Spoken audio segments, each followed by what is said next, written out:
bisa mengganjal Persib di laga itu, membuat Persib nggak menang aja, buat Persija itu kemenangan sendiri. Kan Persija pasti kan pengennya Persib nggak juara kan? Ya kayak tadi hipotesa gue itu mungkin lebih works buat Persib kalau BK main babak kedua, karena saat mungkin Tubaronya udah mulai agak turun karena harus ngeladenin permainan yang lebih militan, karena Uliam juga agak tengil juga sebenarnya kan. Itu bisa lebih punya impact buat Persib. Apalagi kalau hasilnya misalnya babak pertama masih 0-0 gitu.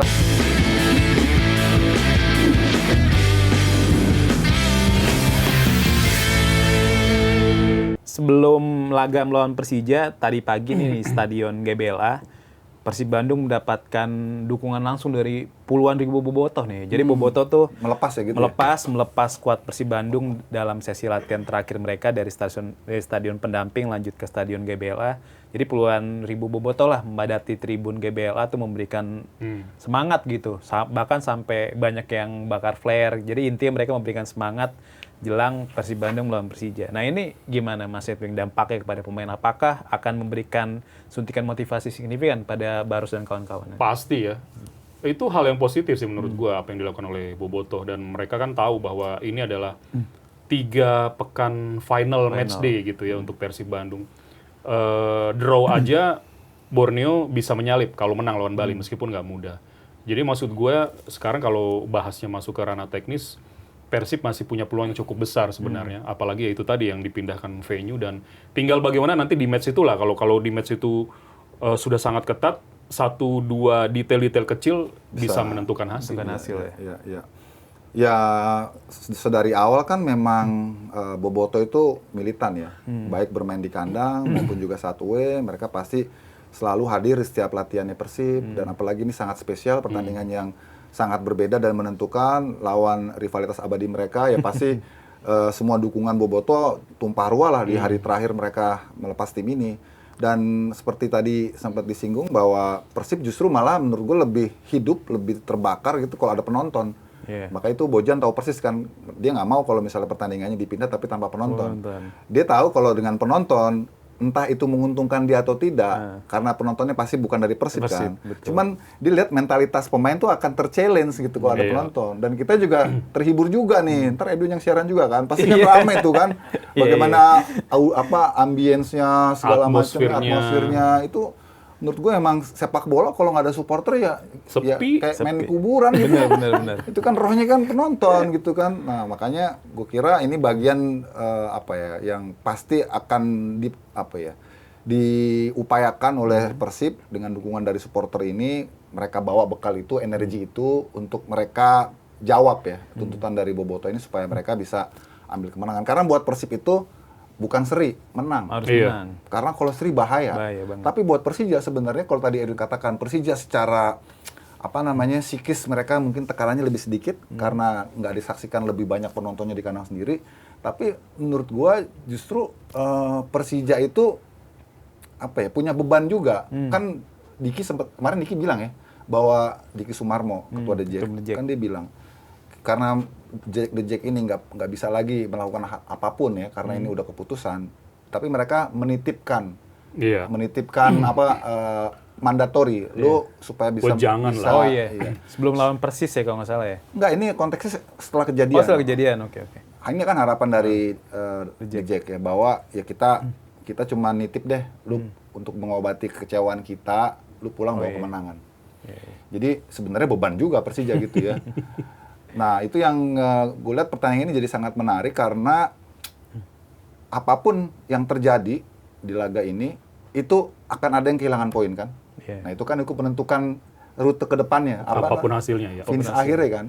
Tapi kalau buat Persija sebenarnya menurut gue, mereka udah nothing tulus. Karena Persija adalah tim yang paling berat sebenarnya untuk ngintip peluang jadi juara. Yang paling dekat ke garis finish kan Borneo sama Persib. Jadi kalau Persija bisa mainnya lebih lepas gitu ya, mungkin mereka bisa lebih optimal gitu. Apapun hasilnya gitu. Minimal menurut gue mereka bisa mengganjal Persib di laga itu, membuat Persib nggak menang aja. Buat Persija itu kemenangan sendiri. Kan Persija pasti kan pengennya Persib nggak juara kan? Ya kan pasti sama juga kan, Persib juga maunya Persija nggak juara. Tapi kan sekarang probability-nya kan Persib yang paling besar juaranya. Jadi Persija yang paling logis dilakukan adalah bagaimana menghentikan supaya bukan Persib yang Jadi juara. juara. Ya caranya Harus menang. nggak boleh boleh kalah. gitu. Iya. Karena kalau hasilnya imbang aja katakan. Ini kalau misalnya objektif ya 50-50 misalnya kan hasil imbang. Buat Persib itu kekalahan karena hilang 2 poin. 2 poin. Dan di saat sehari kemudian kan Borneo main di Bali. Bali kan performanya lagi jelek. Jelek. Oh, iya. Lawan Madura kalah gitu 2-0 ya. Dan Bali memang angin-anginan gitu loh. Kadang Sementara- bagus, kadang nggak bagus kadang gitu. nggak bagus, nggak bagusnya juga lawannya enggak gitu lawannya. Nah, Madura. terus di sisi lain Borneo kan sedang pick to pick tuh, tok. Itu yang menurut gue jadi sedikit nggak menguntungkan buat Persib sebenarnya. Iya. Nah ini perihal Bojan Hodak nih Mas Edwin, Mas Yuke. Ini kan dia nggak pernah kalah dari Persija ya. Nggak pernah Semenjak kalah, ya. melatih Persib tuh dari 5 pertemuan Bojan Hodak membawa Persib mencetak 3 menang dan 2 imbang kan. Bahkan dari Marcio Sosa juga dia nggak pernah kalah. Dari Mauricio Souza tuh dari 2 pertemuan selalu menang ya kan, termasuk di lawan Madura kan. Ketika Souza melatih Madura ya.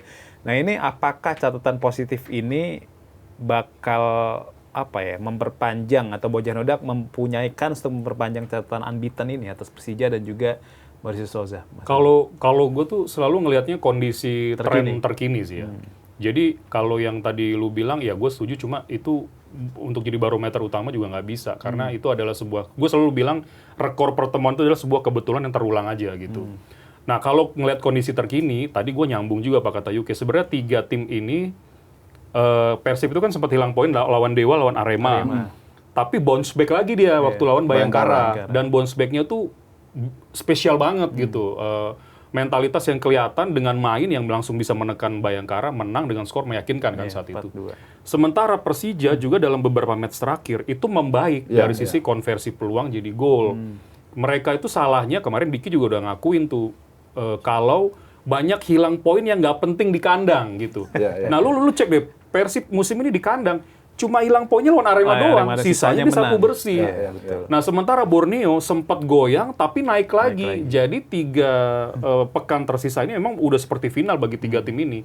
Kalau tadi UK bilang draw aja itu sebenarnya Persib seperti kalah. Cuma draw itu membuat Persija udah pasti nggak akan juara karena sisa 2 match day kan. Jadi posisi mereka udah 7 poin gitu ketinggalan. Makanya maksud gue ini sebuah perang pertandingan yang namanya jangan bikin salah deh. Kan nggak ada tim yang mau bikin salah kalau main gitu ya. Cuma sengaja atau enggak, satu kesalahan kecil kayaknya itu nanti menentukan siapa yang bisa meraih hasil positif di pertandingan itu. Jadi maksud gue Persija jangan buang-buang peluang aja. Sementara Persib itu defense counternya bahaya banget. Bagus banget. Lu lihat deh, Persib ini musim ini sangat berbeda dibanding 2 musim lalu waktu mereka back to back ya. Mereka udah by system sekarang. Berginio, Beckham itu udah bisa jadi kayak fullback juga turun bro kalau lu lihat itu. Gila udah ada di situ. Kadang gua kalau siaran gitu ya, wah Berginio beda banget dibanding waktu main sama Borneo. Gitu. Yang dia cuma nunggu di depan, setengah ke depan gitu. Sekarang kalau begitu dibuang boyan menurut gua. Makanya itu yang harus benar-benar dipikirkan oleh tim kepelatihan Persija gimana membongkar compactness-nya Persib yang memang transisi bertahannya bagus banget musim ini. Ya tadi menyambung tadi dikatakan Bur soal Bojan nih, bagaimana menyikapi situasi ini ya, dimana dia kan punya rekor yang bagus lawan Persija, bagus lawan Mauricio Souza gitu kan. Tapi tadi Edwin katakan ya setiap pertandingan itu berbeda, nggak bisa disamakan. Nah dari sisi kedalaman squad ya gue harus akui Persib lebih mumpuni dibanding Persija gitu ya. Bahwa kekinian mereka dua-duanya sedang dalam performa yang bagus, iya. Tapi di lapangan itu sisi kualitatif itu menentukan. Ketika 2 tim yang bertanding dengan dua filosofi yang berbeda, maka kualitatif individu per individu itu sangat menentukan dari sistem of play-nya masing-masing tim. Nah kalau ngelihat dari pertandingan terakhir misalnya Persib ngalahin PSIM, itu ball posisinya jauh banget, PSIM kontrol. Dipegang PSIM. Makanya gue bilang jauh banget. Tapi shoot on effort ataupun jumlah tembakannya itu Persib lebih dominan 16 berbanding 3 apa gue bilang. Artinya kan mereka tim yang sangat efektif, sangat efisien dalam memainkan sistem defense counter lah istilahnya gitu, atau sistem yang lebih pragmatis. Karena mereka memang tadi dikatakan Edwin, semua sekarang kerja gitu loh. Strikernya juga harus kerja untuk bantu bertahan juga. Flanknya mereka juga ketika tanpa bola mereka turun juga. Dan itu sekarang jadi warna kentalnya Persib kan. Iya. Alih-alih mereka dengan kekuatan individu yang sangat bagus skillnya gitu, bermain lebih terbuka, lebih atraktif, mereka malah bermainnya defensif. Itu kan jadi anomali ya. Tapi kan yang dihitung oleh supporter kan hasil akhirnya gitu kan. Yang penting lu menang gitu kan. Walaupun menangnya memang Persib nggak pernah gede atau jarang gede lah, 1-0, 2-1, 1-0, 1-0, 1-0. Pernah 4 beruntun 1-0 kalau nggak salah. Yang akhirnya Boboto protes kan. Nah, gue bingung juga Boboto ini mau lihat skor apa menang sih. Nah, gue rasa cara itu juga akan dilakukan oleh Bojan Hodak di pertandingan besok. Karena sebenarnya masing-masing pelatih ini udah saling tahu lah kartunya masing-masing, game plan-nya masing-masing. Kalau Persib mainin skema kayak gini, mainin komposisi main kayak gini, maka Persija akan merespon dengan kayak begini. Gitu. Sebaliknya juga begitu. Jadi tinggal bagaimana situasional in-game management-nya aja. Terus respon dari situasi yang berjalan aja itu menjadi sangat penting.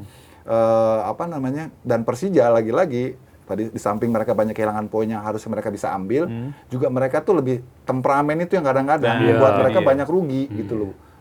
Karena mereka nggak bisa kontrol. Mungkin ya barangkali ini. Karena mayoritas pemain-pemain asing Persija ini baru pertama kali main musim ini.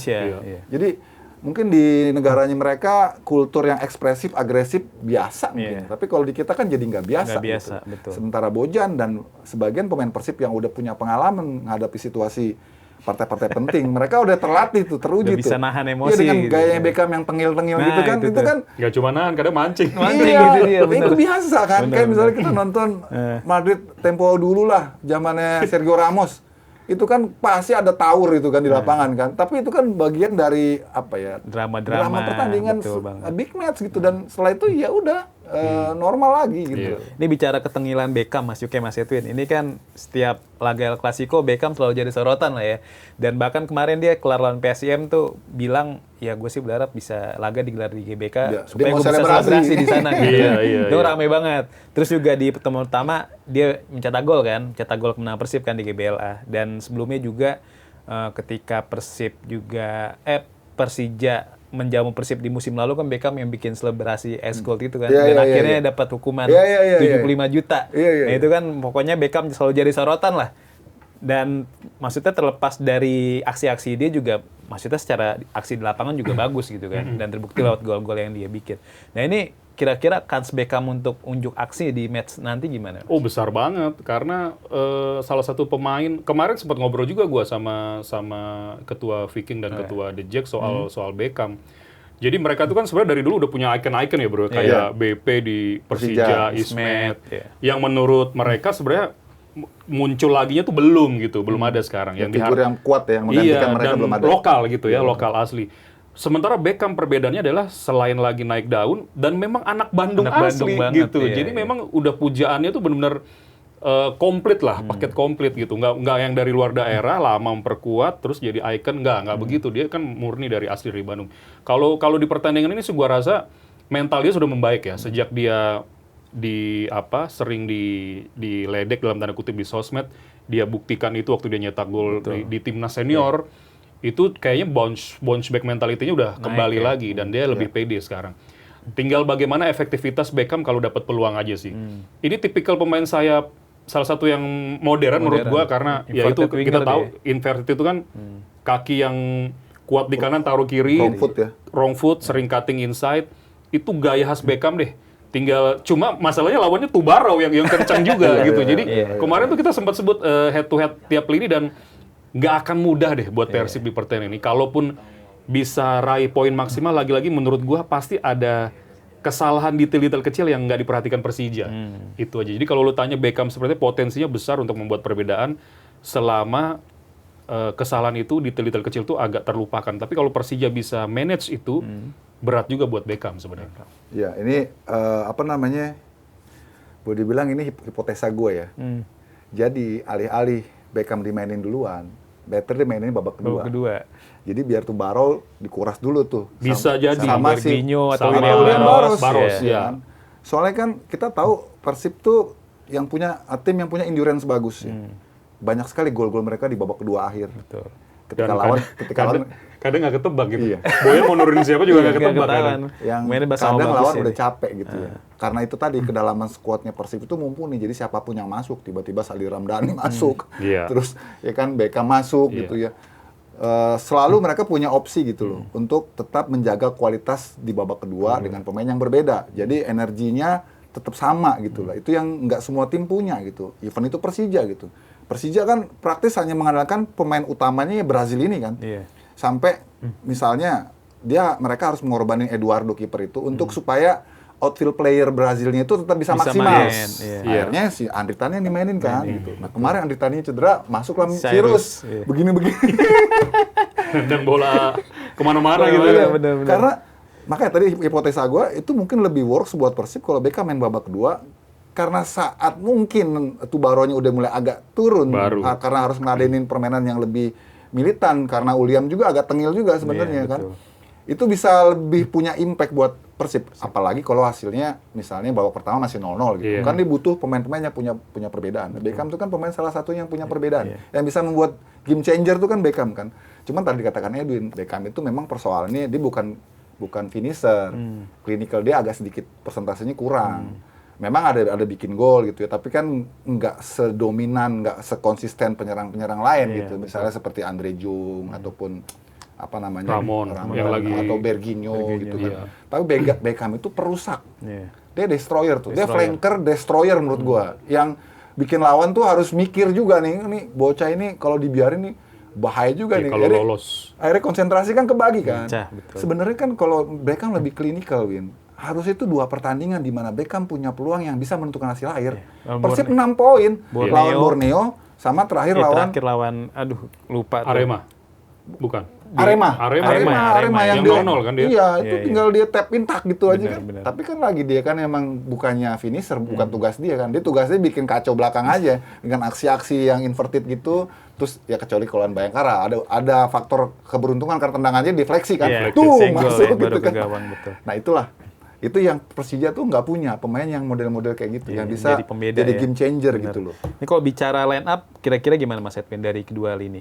Yang gua bingung tuh sampai sekarang soal Boyan Hodak tuh sulit ketebak nanti di bek kiri siapa, Eliano atau Putros. Oke. Nah, sementara yang menarik nanti duel di Kakang tuh kan lagi sering dieksploitasi kan. Yes. Karena salah satu titik lemah Kakang kadang-kadang by system tuh sering out position sebenarnya.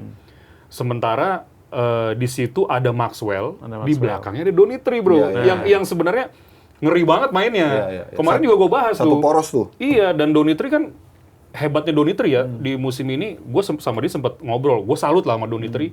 Dan gue senang kalau ada pemain muda udah bisa langsung jadi starting, jadi pilar gitu. Itu dia kapan dia naik, dia nggak gampang hilang bola sampai dia bisa geser Alan Cardozo loh keluar gitu kan. Itu Kayak hebat Bayangkara banget. ya. Iya, jadi maksud gue yang harus diperhatikan sekarang posisi Kakang itu gimana, posisi kiri siapa, karena menentukan. Nah di tengah pun duet Van Basten sama Fabio itu membaik sekarang dibanding di putaran awal ya. Betul. Kan sempat berubah, ada Jordi Jordi, Amat masuk ya. Jordi sama Fabio. Terakhir-terakhir ini Jordi- bagus lagi mainnya. Si Fabio sama Van Basten. Van Basten kuat banget mereka. Belum lagi Ryan Hanan yang lagi naik lagi gitu. Jadi Persib betul-betul udah pasti Tom Hai lah di tengah. Cuma duanya siapa gue nggak tahu. Mark Klok berapa match terakhir menurut gue speednya berkurang. Iya. Umpan sering salah bro. Iya. Nah ini kan jadi pertimbangan sebenarnya. Tapi Lucu mungkin main. Tinggal satu lagi gue nggak tahu apakah ada Malis atau Klok. Jadi masih sangat seru, masih sulit untuk ditebak. Cuma perhatikan posisi Putros sama Kakang di kanan. Ya, persoalannya kan yang nggak terhindarkan, Kakang harus main atau Robi harus main. Iya, Karena regulasi kan. Itu dia. Kalau Persija mungkin nggak sekhawatir itu karena Donitri levelnya udah senior, Ya, bener. cara mainnya udah Bagus dewasa dan memang lebih kualitas menurut gue dibanding Kakang. Jadi kekhawatiran itu yang makanya gue rasa Persib gimana caranya babak pertama mereka clean sheet dulu gitu. Iya. Terutama dari sektor sebelah kanan di tempat Kakang yang terus dieksploitasi. Apalagi kalau Maxwell main bareng sama Donitri pertama gitu. Wah, itu lumayan juga Keren banget tuh. itu. Berarti Marticardi harus atau Nempel. iya harus deket Kerja terus kan. keras dia. Sama si Kakang maksudnya. Iya, benar. harus cover terus Nggak kan. cover, iya. Nah, kalau di kubu Persija sendiri ya pasti ya under 23-nya pemainnya diturunin duluan ya Donitri pasti. Soalnya gue lihat kemarin lawan PSIM, ini kan bagian juga persiapan mereka sebelum lawan Persib ya. Termasuk juga Persib lawan Persijap. Persijap ya. Lawan Persija Persija. lawan Persib, Persijap lawan Persija. Persija, iya. Persib lawan PSIM. Kan pertandingan itu dua-duanya kan buat mereka nih Pemanasan lah. bagian dari persiapan kan. Jadi gue lihat wah ini Persija kayaknya ngistirahatin Doni sama si Iya, Jordi Amat nih. Kayaknya ini mau disiapin nih buat pertandingan lawan Persib nih. Iya. Sebaliknya kan juga gitu nih, di kubu Persib juga Maklok nggak Eliano, ada nih, Eliano Maklok, juga nggak ada Andrew nih. Jung juga kan. Iya kan? Kalaupun main paling mereka babak kedua gitu. Nah bisa jadi nih pemain-pemain yang disimpan ini disiapkan untuk jadi starter saat pertandingan besok gitu kan. Ini kan plan-plan yang detailnya mereka yang tahu nih, mereka yang harus siapin nih. Karena mungkin sistemnya ataupun juga pendekatan yang akan mereka lakukan tuh agak berbeda nih. Makanya mereka udah siapin pemain-pemain yang nanti mungkin akan diturunkan sebagai starter. Atau kita juga nggak ngerti, Win, kalau tiba-tiba misalnya Bojan merasa sur dengan formasi yang kemarin, bisa aja direpetisi tuh. Ya itu nggak ketebak makanya ketebak lagi. Boyan Kita nggak itu. tahu kan. Bener. Karena ya Persib punya skuad yang sama baiknya ya. Iya. Ya dan by system udah mainnya gitu kan. Jadi siapapun yang diturunkan kalau Boyan maunya seperti apa mereka bisa praktekkan tuh di lapangan lah. Ini kalau prediksi skor berapa Mas? Kalau mau objektif gue sebenarnya bisa jadi imbang. Iya. Imbang. Iya, gue sih cenderungnya juga Seri ya? imbang. Bisa jadi imbang. Imbang atau Persib yang menang. Oh, iya itu.